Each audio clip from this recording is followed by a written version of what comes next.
8 মাস আগে আমার মৃত গার্লফ্রেন্ড পরি ম্যামের আইডির পাশে সবুজ বাতি জ্বলতে দেখে আমি পুরো হতভম্ব হয়ে গেলাম। ম্যামের আইডি অ্যাক্টিভ, কিন্তু কিভাবে? সাথে সাথে আমি ম্যামের কবরের দিকে তাকালাম আর ভাবলাম ম্যাম তো ওখানে শায়িত আছে, তাহলে ম্যামের আইডি চালাই কে? তাই অনেক এক্সাইটমেন্ট নিয়ে ম্যামের আইডিতে SMS করলাম, আসসালামু আলাইকুম। কিছুক্ষণ পরেই দেখি রিপ্লাই আসলো, লেখা ভেসে উঠল, ওয়ালাইকুম আসসালাম, কে আপনি? আমি বললাম, আমি যেই হই না কেন, আপনি কে? আরে আইডির মানুষ তো 8 মাস আগেই মারা গেছে। একটু পর আবার রিপ্লাই আসলো, আপনি কি তাকে চিনেন? আমি বললাম, হ্যাঁ চিনি, কারণ উনি আমার সবকিছু ছিল, আমার স্বপ্ন ছিলেন, আমার পুরো দুনিয়া ছিলেন। হি ওয়াজ মাই লাইফ। তো এভরিওয়ান, তোমরা কিছু বুঝতেছো না তো? তো চলো তোমাদেরকে ফ্ল্যাশব্যাকে নিয়ে যাই। আজ থেকে 8 মাস আগে ফেক আইডি থেকে আমার কলেজের ম্যাডামকে আই লাভ ইউ লিখে তড়িঘড়ি করে আইডিটা লগ আউট করে দিলাম। এখন অনেকটা ভয় লাগছে, যদি ম্যাডাম জানতে পারে তাহলে একটা মারও মাটিতে পড়বে না, কারণ ম্যাডাম অনেক রাগী। কিন্তু ম্যামকে আমার অনেক ভালো লাগে, প্রথম দেখাতেই উনার প্রতি 3 কেজি ক্রাশ খেয়ে বসে আছি। যাই হোক, আপনাদের পরিচয় দিয়ে নিই, আমি রাকিব, এবার অনার্সে ভর্তি হয়েছি বগুড়া আজিজুল হক কলেজে। পড়াশোনার পাশাপাশি টুকটাক কবিতা লিখতে ভালোবাসি, কিন্তু একটু দুষ্টু আর চঞ্চল স্বভাবের আমি। আর যাকে প্রপোজ করলাম ওনার নাম পরি, নাম যেমন পরি দেখতেও তেমনই পরির মতো। আমি মূলত কলেজে প্রতিদিন যাই ম্যামকেই দেখতে। পড়ার সময় ম্যামের কথা মনে পড়তে ফেক আইডি দিয়ে ম্যামকে ওই কথাগুলো বললাম। সামনে আমার মাত্র এক্সাম, তাই একটু পড়তে হচ্ছে। পড়াশোনা শেষ করে ঘুমিয়ে পড়লাম। সকালে আম্মুর ডাকে ঘুম ভাঙলো। আম্মু বলল, এই রাকিব ওঠ বলছি, না হলে পানি এনে বিছানায় ঢেলে দিব। আমি বললাম, আম্মু দাঁড়াও না, আর একটু ঘুমাই, খুব সুন্দর স্বপ্ন দেখছি। আম্মু বলল, দাঁড়া, তোর স্বপ্ন আমি বের করছি, এক্সাম দিতে যাবি কখন? বলে আম্মু ঝাড়ু থেরাপি দিতে লাগলো। আমি তখনই উঠে এক দৌড়ে ওয়াশরুমে চলে গেলাম। আম্মুর গলায় রাগ থাকলেও মায়া বেশি, মাথায় তখনও একটা আতঙ্ক ঘুরছে। পরি ম্যাম আমার ফেক আইডির সেই আই লাভ ইউ মেসেজটি দেখছেন কিনা? যাই হোক, ফ্রেশ হয়ে এসে নাস্তা খেয়ে নিলাম। কলেজে যেতে ইচ্ছা করছিল না, কিন্তু একটাই টান, পরি ম্যাম আর বোরিং এক্সাম। তাই রেডি হয়ে কলেজের উদ্দেশ্যে রওনা দিলাম। কলেজে পৌঁছে এক্সাম হলে ঢুকতেই বুকের ধুকপুকানি দ্বিগুণ। পরি ম্যাম এসেছেন আগেই, টিচার ডেস্কে বসে কি যেন দেখছিলেন, চোখ মুখ গম্ভীর, কিন্তু আমার চোখে ঠিক যেন একটা জ্যোতির মতো লাগলো, এই চোখ দিয়েই আমাকে ঘায়েল করে দিতে পারে। হঠাৎ ম্যাম আমার দিকে তাকাতেই আমি তড়িঘড়ি করে মাথা নিচু করে ফেললাম। মনে হচ্ছিল যেন চোখ দিয়ে আমার অপরাধ বের করে ফেলবেন। এক্সাম চলছিল, অথচ আমার খাতা সাদা, মন ভর্তি শুধু পরি ম্যামের মুখ আর গত রাত্রে সেই SMS এর ভাবনা। ম্যাম কি আমাকে চিনতে পারবে? হঠাৎ ম্যাম আমার কাছে এসে বলল, কি ব্যাপার, তুমি লিখছো না কেন? ম্যামের কথায় থমথম হয়ে বললাম, আসলে ম্যাম কিছু মনে পড়ছে না তো। ম্যাম বলল, টেনশন করো না, ভেবেচিন্তে উত্তর দাও। আমি বললাম, ওকে ম্যাম। এক্সাম শেষে সবাই বেরিয়ে গেল, আমি একটু ধীরে ধীরে ম্যাডামের পিছনে। ম্যাম আজকেও শাড়ি পরে এসেছে, মনে হয় আমাকে মেরে তবেই ক্ষান্ত হবে ম্যাম। অনেক হচ্ছে সবচেয়ে বিশ্বস্ত বুকমেকার, পিএইচডি এবং সিরিয়া এই অ্যাপের অফিসিয়াল পার্টনার।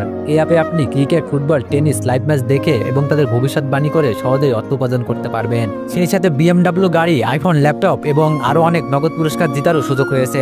এই অ্যাপটিতে আপনি ক্র্যাশ ক্রিস্টাল 21 ইত্যাদি গেম খেলে সহজেই আয় করতে পারবেন।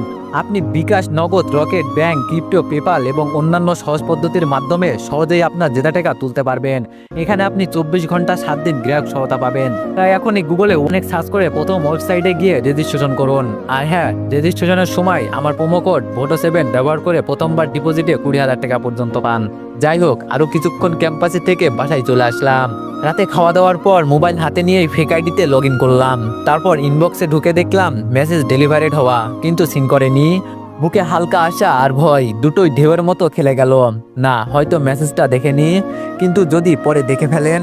আমি একবার ভাবলাম আইডিটা ডিলিট করে দিই, কিন্তু তখনই আবার মনে হলো, না না, যদি কোনো একদিন অলৌকিকভাবে ম্যাম মেসেজটা দেখে। তাই আর আইডিটা ডিলিট করলাম না। পরের দিন যথারীতি আবার এক্সাম দিতে গেলাম। এভাবে এক্সামের ঝামেলা 7 দিন পার হয়ে গেল। আইডিতে 7 দিন ঢুকিনি। পরীক্ষার সেই দিনে পরীক্ষা দিয়ে এসে বাসায় ফিরে ক্লান্ত হয়ে শুয়ে পড়লাম। ঘুম থেকে উঠে সন্ধ্যা হয়ে গেছে, তাই আবার গোসল করে নিলাম। গোসল করে একেবারে রাতের খাবার খেয়ে আসলাম। রুমে শুয়ে আসি, কিন্তু মনটা অস্থির হয়ে আছে। একটাই চিন্তা মাথায় ঘুরছে, এই 7 দিনে পরি ম্যাম কি আমার মেসেজটা দেখছেন? ঘড়ির কাঁটা তখন রাত 12টা ছুঁই ছুঁই। ভয় আর কৌতূহল একসাথে বুকের মধ্যে কিল মারে। অবশেষে সাহস করে ফেক আইডিতে আবার লগ ইন করলাম। ইনবক্সে ঢুকেই আমার দম বন্ধ হয়ে গেল, কারণ দেখলাম ম্যাম এসএমএসটা সিন করেছেন। আর ঠিক নিচে একটা রিপ্লাই, কে তুমি? গলা শুকিয়ে গেল এক মুহূর্তে, হাত পা ঠান্ডা হয়ে আসছে। কে আমি? এই প্রশ্নের উত্তর তো দেওয়াই যায়, কিন্তু দিলে তো ধরা পড়ে যাব। কিন্তু প্যাচ মেরে একটা তাড়াতাড়ি করে রিপ্লাই দিলাম, একজন অনাকাঙ্ক্ষিত মানুষ যাকে আপনি চোখে দেখেন না কিন্তু মন দিয়ে খোঁজেন। মেসেজ পাঠিয়ে সাথে সাথেই আবার লগ আউট করে দিলাম। না জানি ম্যাম আবার কি পাল্টা প্রশ্ন করে বসেন। তারপর ফোন রেখে ম্যামকে কল্পনায় নিয়ে ঘুমিয়ে পড়লাম। পরের দিন সকালে ঘুম থেকে উঠে ফ্রেশ হয়ে খেয়ে আবার কলেজের উদ্দেশ্যে রওনা দিলাম। কলেজে পৌঁছে ক্লাসে ঢুকলাম। আজকে পরি ম্যামের ক্লাস আছে, তাই তো আমি আজকে তাড়াতাড়ি এসেছি। আমার এক বন্ধু আছে নাম সাকিব, ও আজ আসেনি, তাই একাই জানালার পাশে 3 তলার ক্লাসে বসে আছি। ভিতরে ভিতরে ম্যামকে দেখার জন্য একদম আগুন ধরেছে। ম্যাম ক্লাসে ঢুকলেন, আজও এক অসাধারণ সাজে। গাঢ় নীল শাড়ি, হালকা কাজ করা ব্লাউজ, কানে ছোট দুল আর চোখে গম্ভীর একটা মায়া। মনে হচ্ছিল পুরো ক্লাসের আলো নিভে গেলেও ওনার সৌন্দর্যের আলো ফুটবে। আমি জানালার পাশের বেঞ্চে বসে চুপি চুপি একটা কবিতা লিখলাম ফোনের স্ক্রিনে। যেন অজান্তেই সৃষ্টি হয়েছে কোনো পরী, যার চোখে হারিয়ে যায় শত কবি। কোনো বনে নয়, সোনালি শাড়িতে ঢাকা স্বপ্ন বন্যা। সেই ম্যাম আজ ক্লাসে এসে বসেছে, মন কাড়া রঙে ভরা। কবিতাটা লিখে আমার ফেক আইডিতে লগ ইন করলাম। তারপর কবিতাটা টাইপ করে ম্যামের ইনবক্সে পাঠালাম। তারপর সাথে সাথে আবার লগ আউট। ম্যাম পড়াচ্ছেন আর মাঝে মাঝে মোবাইল স্ক্রিনে তাকাচ্ছেন। আমার বুক ধুকপুক করছে। হঠাৎ ওনার ঠোঁটের কোণে একটু হাসি টের পেলাম। উনি কি কবিতাটা পড়তেছেন? হয়তো পড়ে হাসতেছেন। কবিতাটা পড়ে ম্যাম আশেপাশে তাকাচ্ছেন আর ভাবছেন কে এরকম কবিতা পাঠাচ্ছে। কিছুক্ষণ আশেপাশে তাকিয়ে আবার ক্লাসে মনোযোগ দিলেন। আমিও একটু মুচকি হাসলাম। তারপর ক্লাস শেষ হতেই আমি বাসায় চলে আসলাম। বাসায় আসতেই আম্মু বলল, কিরে ক্লাস কেমন লাগছে? কিছুই তো জানালি না। আমি বললাম অনেক ভালো আম্মু। আম্মু বলল, কিরে প্রেমে টেমে পড়ছিস নাকি? আমি আম্মুর কথা শুনে কাশতে লাগলাম। কোনো রকম নিজেকে সামলিয়ে বললাম, আম্মু কি বলে এগুলো? বলে আমি উপরে চলে গেলাম। আম্মু জোরে বলল, কেউ থাকলে জানাতে পারিস কিন্তু। রাতে খেয়ে শুয়ে আছি, কিন্তু ঘুম ধরছে না। রাত প্রায় 12টা বাজে। চারিদিকে নিঃশব্দতা। জানালার পর্দে একটু দুলছে বাতাসে। বিছানায় শুয়ে আমি ফোনটা হাতে নিয়ে আবারও ঢুকে পড়লাম আমার সেই রহস্যময় ফেক আইডিতে। লগ ইন করতে ইনবক্সে ঢুকে আমার চোখ আটকে গেল, কারণ পরি ম্যামের একটা নতুন মেসেজ। কে তুমি? বলছো না কেন? আমি মুচকে আসলাম। পরি ম্যাম রিপ্লাই করেছেন। ভাবতেই বুকের হার্টবিটটা জোরে লাফাতে লাগলো। ম্যাম অ্যাক্টিভই আছে, তাই আমি দ্রুত এসএমএস টাইপ করলাম। আমি বললাম, পরিচয় দিয়ে জাদুটা শেষ করা যাবে না ম্যাম। তখন আর আপনি এই কবিতাগুলোকে খুঁজবেন না, তার চেয়ে বরং অচেনা থেকেই থাকি আপনার ছায়ার পাশে অদৃশ্য হয়ে। মেসেজ সেন্ড হওয়ার কিছুক্ষণ পরেই পর্দায় ভেসে উঠল, পরি ম্যাম ইজ টাইপিং। একটু পর ম্যামের রিপ্লাই এলো, তুমি কি আমার কলেজের ছাত্র? আমার আশেপাশেই থাকো? ম্যামের রিপ্লাই দেখে আমার বুকটা ধড়াস করে ওঠে। তবে মাথা ঠান্ডা রাখতে হবে।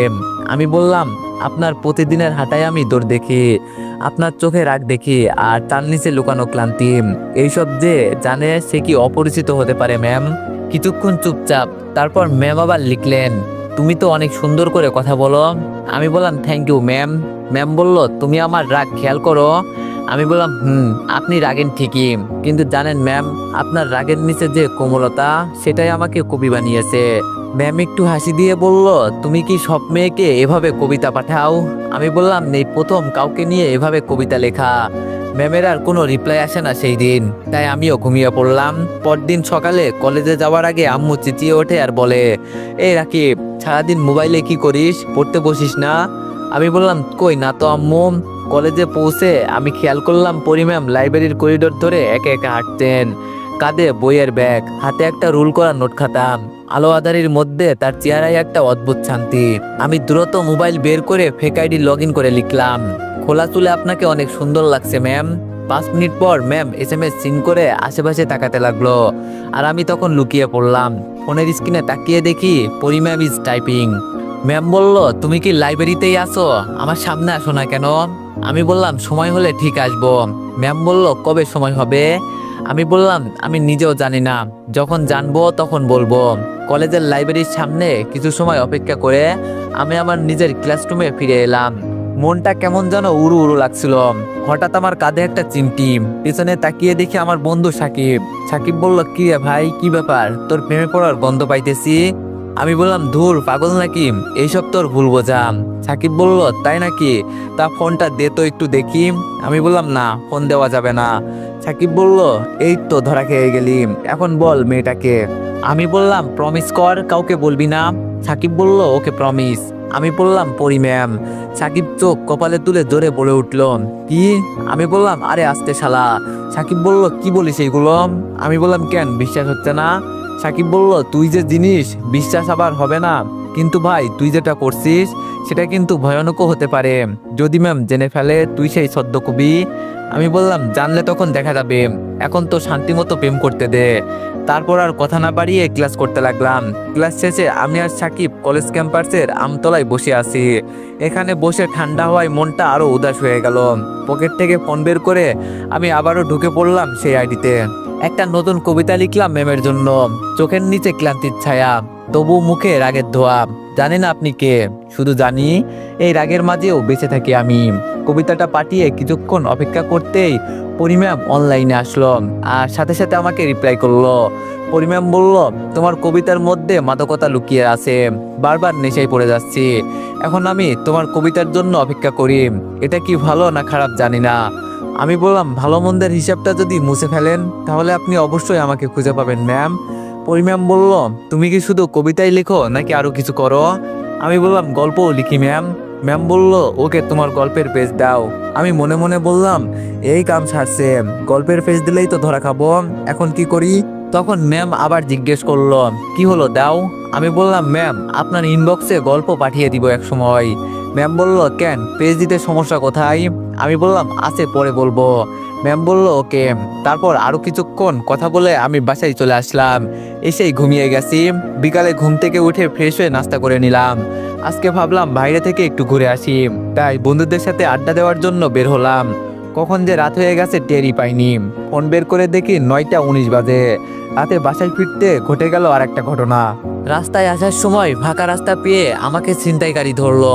তাদেরকে অনেক রিকোয়েস্ট করলাম আর বললাম, দেখেন আপনারা সব নিয়ে যান, শুধু আমার এই ফোনটা নিয়েন না। কিন্তু অনেক রিকোয়েস্ট করার পরও তারা আমার কথা শুনলো না। তাই বললাম, অন্তত সিমটা দিয়ে যান, কিন্তু সেটাও না করে দিল তারা। আমার কাছে আর কিছুই নেই। আমি মন খারাপ করে বাসায় চলে আসলাম। আমাকে এই অবস্থায় দেখে আম্মু জিজ্ঞাসা করলো, কিরে কি হয়েছে রাকিব, মুখটা এমন কালো হয়ে আছে কেন তোর? আমি বললাম, না আম্মু তেমন কিছু না, ফোনটা ছিনতাই হয়েছে। আম্মু বলল, কি বলিস, ছিনতাই হয়েছে? কোথায়, কিভাবে? আমি সব খুলে বললাম। আম্মু একটু শক্ট হয়ে গেল, আবার রেগেও গেল। এত রাতে বের হওয়া উচিত হয়নি, সেটা নিয়েও কিছু কথা শুনতে হলো। কিন্তু আমার মন খারাপ ছিল অন্য কারণে। ফোনটাই ছিল ম্যামের সাথে কথা বলার একমাত্র সম্বল। রাতে ঘুম আসছে না, ফোন থাকলে ম্যামের সাথে কথা বলতে পারতাম, কিন্তু সেটা আর হচ্ছে না। অনেক রাতে ঘুম আসছিল। পরের দিন সকালে ঘুম থেকে উঠে আর কলেজে গেলাম না। মনটা ভীষণ খারাপ। খাওয়া দাওয়া করে রুমে শুয়ে আসি আর ভাবছি, ম্যাম কি আমার কবিতাগুলো মিস করে নাকি শুধুই টাইম পাস? এভাবে 3 দিন কেটে গেল। 3 দিন আমি কলেজে যাইনি। এইদিকে ম্যাম ভাবছে, কি ব্যাপার, 3 দিন ধরে ছদ্মবেশী কবি অনলাইনে আসে না কেন? সে কি কোনো বিপদে পড়ল? আমিও যে তার কথাগুলো খুব মিস করছি, কিন্তু কেন? আমি তো তাকে চিনিও না ঠিকভাবে। তাহলে কি আমি ওকে ভালো, না না, এটা কিভাবে সম্ভব? ছেলেটা সম্ভবত আমার ছোটই হবে। আর জুনিয়র ছেলেকে ভালোবাসলাম, কিন্তু মন তো মানছে না। তাকে না দেখেই মিস করছি, তার কবিতাগুলো মিস করছি। বিকেলে আম্মু কিচেন রুমে রান্না করছে। আমি পিছন থেকে বললাম, আম্মু। আম্মু বলল, বল। আমি বললাম, কি করছো? আম্মু বলল, কি লাগবে বল। আমি বললাম, তুমি কেমনে জানলে আমার কিছু লাগবে? আম্মু বলল, আমি তোরে পেটে রাখছি, তো তোর পেটের খবর আমি ভালোই বুঝতে পারি। আমি বললাম, ওকে ফাইন, আব্বুকে বলো না আমাকে একটা ফোন কিনে দিতে। আম্মু বলল, মোবাইল তো তোকে দেওয়া যাবে না, এমনিতেই তোর সমস্যা, তুই সারাদিন মোবাইল টিপিস। আমি বললাম, আম্মু আব্বুকে বলো না প্লিজ। আম্মু বলল, না, মোবাইল ছাড়া আবদার করতে পারিস। আমি আম্মুকে অনেক বুঝালাম, কিন্তু কিছু হলো না। তাই আবার রাগ করে নিজের রুমে চলে আসলাম। ফোন নাই তাই ভালো লাগছে না, ফোন ছাড়া নিজেকে কেমন এতিম এতিম লাগছে। তাই রাতে তাড়াতাড়ি ঘুমিয়ে গেলাম। ঘুম থেকে ওঠার পর মনে হলো কি যেন আমার মাথার কাছে আছে। চোখ খুলে দেখলাম যে একটা বক্স রাখা আছে, প্যাকেট করা আছে। তাই বুঝতে পারছি না কি রয়েছে বক্সে। দেখি কি আছে। প্যাকেটটা খুলে দেখি একটা মোবাইলের প্যাকেট। বক্সটা খুলে তো আমি অবাক, এত দামি ফোন, বক্সের ভিতরে একটা কাগজ রয়েছে। কাগজটা খুললাম, কাগজে লেখা আছে, তোর খুশিতে আমাদের খুশি, এভাবে সারা জীবন খুশি থাক। কাগজটা পড়তে আর বুঝতে বাকি রইল না যে ফোনটা কে দিয়েছে। খুশিতে আমার আব্বু আম্মুর জন্য চোখে পানি চলে এসেছে। তারা সত্যি সন্তানদের একটু কষ্ট সহ্য করতে পারে না। যাই হোক, অনেক খুশি। ফ্রেশ হয়ে নিচে গিয়ে সরাসরি আম্মুকে জড়িয়ে ধরলাম আর বললাম, থ্যাংক ইউ সো মাচ আম্মু। আম্মু বলল, হয়েছে, আর থ্যাঙ্কস দিতে হবে না। পাশেই আব্বু ছিল, তখন আব্বু বলে উঠলো, যা চাচ্ছ সেটাই দিচ্ছি, পরীক্ষার রেজাল্ট ভালো না হলে কিন্তু খবর আছে। আমি বললাম, ঠিক আছে আব্বু, মাথায় রাখলাম। তারপর সবাই একসাথে খাওয়া দাওয়া করলাম। তারপর নিজের রুমে গিয়ে ফোন বের করলাম, অনেক দামি ফোন, কিন্তু সিম না থাকায় আর আমার ফেসবুক অ্যাকাউন্ট লগ ইন করতে পারলাম না। আবার মনটা খারাপ হয়ে গেল, নাম্বার ছাড়া লগ ইন করবো কিভাবে? তারপর মাথায় একটা বুদ্ধি আসলো, ফোনের জিমেলটা ব্যাকআপ দিলাম। তারপর সেই জিমেল দিয়ে লগ ইন করলাম এবং নাম্বার আর পাসওয়ার্ড চেঞ্জ করলাম। যাই হোক, ইনবক্সে ঢুকে আমি রীতিমতো অবাক হয়ে গেলাম। পরিম্যাম 99+ SMS করে রেখেছে। SMS গুলো ছিল এরকম, এই ছেলে কি হয়েছে তোমার, অনলাইনে আসো না কেন, আমাকে কবিতা কি শোনাবে, যখন চলেই যাবে তাহলে কেন এসেছিলে, তোমার কবিতাগুলো অনেক মিস করছি, সাথে আরো স্যাড ইমোজি। আমি এগুলো দেখে টাসি খেয়ে গেলাম। এ তো দেখি মেঘনা চাইতেই বৃষ্টি। তাই আমি ম্যামকে SMS দিলাম, হ্যালো ম্যাম। ম্যাম কিছুক্ষণ পরেই রিপ্লাই দিল, এই ছেলে তোমার সমস্যা কি? আমি বললাম, কই কোনো সমস্যা নেই তো ম্যাম। ম্যাম বলল, তাহলে অনলাইনে আসনি কেন 3 দিন? আমি বললাম, আসলে ম্যাম। ম্যাম বলল, তুমি জানো তোমার কবিতা শোনার জন্য কত ছটফট করেছি? আমি বললাম, সরি ম্যাম। ম্যাম বলল, কিসের সরি, কোনো ক্ষমা নেই। আমি বুঝলাম ম্যাম রাগ আর অভিমান করে আছে। তাই ম্যামের রাগ আর অভিমান ভাঙানোর জন্য একটা রোমান্টিক কবিতা পাঠালাম। কবিতাটি হলো, আপনি যে আমার মেঘবালিকা, চোখের জলে ভেজা বৃষ্টি, আপনারে হারালে যে বুকের ভেতর ফাঁকা পড়ে যায় এক দৃষ্টি, আপনি ছুলেই শিশির স্নিগ্ধতা, মনটা গলে পড়ে ছন্দে, আপনার কথা না শুনলে এই হৃদয়টা কান্দে নিবরন্দে, আপনি না বললেই ভালোবাসি, আমি বুঝি চোখের ভাষায়, আপনি আমার সন্ধ্যা তারকা, আপনি সকাল রোদে হাসায়, রাগ করেন যত অভিমান রাখেন, তবুও থাকেন পাশে চুপচাপ, আপনার মতো কেউ হয় না ম্যাম, আপনি একান্তই আমার স্বপ্নের চাঁদ। কবিতাটা পাঠানোর পর আমি ফোনের স্ক্রিনের দিকে তাকিয়ে অপেক্ষা করতে লাগলাম। মিনিট খানেকের মধ্যেই রিপ্লাই এলো, তুমি আসলে একটা পাগল। এই কবিতাটা পড়ে আমার চোখে পানি চলে এলো। তোমার কবিতার নেশায় আমি ডুবে যাই। তুমি জানো না, তুমি না থাকলে আমি ঠিক কতটা একা হয়ে পড়ি। আমি চুপ করে গেলাম। মনে হচ্ছিল ফোনের ওপাশ থেকে যদি একবার শুধু স্পষ্ট করে বলতে পারতাম, ম্যাম আমি সবসময় আপনার পাশে আছি। ভাবনা চিরচ্ছেদ ঘটিয়ে আমি আবার রিপ্লাই দিলাম, ম্যাম আপনার কি রাগটা একটু কমলো? ম্যাম বলল, রাগ কমে গেছে কবিতার মাঝেই, কিন্তু তুমি আর কখনো এমন করে হঠাৎ হারিয়ে যেও না প্লিজ। আমি বললাম, প্রমিস ম্যাম, আর হারাবো না, আর কাঁদাবো না। ম্যাম একটা লাল হার্ট ইমোজি পাঠিয়ে দিলেন। তারপর বললেন, আচ্ছা বললে না তো কেন উধাও হয়েছিলে? আমি বললাম, আসলে ম্যাম ফোনটা ছিনতাই হয়ে গিয়েছিল, অনেক রিকোয়েস্ট করছিলাম ফোনটা না নেওয়ার জন্য, কিন্তু তবুও তারা সবকিছু ছিনিয়ে নিয়ে গেল। ম্যাম বলল, তাহলে কথা বলছে কিভাবে? আমি বললাম, নতুন ফোন আব্বু কিনে দিয়েছে। ম্যাম বলল, ও আচ্ছা। কিছুক্ষণ চুপ থেকে ম্যাম আবার বলল, আচ্ছা তোমার নামটা কি? আমি তো কিছুই জানি না, এই কাম সারছে। এখন যদি নাম বলি তাহলে বুঝে যাবে আমি এইসব করছি, এখন কি বলি আমি? ম্যাম আবার লিখলেন, কি হলো বলো, তোমার নাম কি? তো এভরিওয়ান, গল্পটি কেমন হয়েছে সবাই একটু কমেন্টে জানিও। যদি গল্পটি ভালো লেগে থাকে তাহলে সবাই একটু বেশি বেশি লাইক আর কমেন্ট করে দিও। ধন্যবাদ।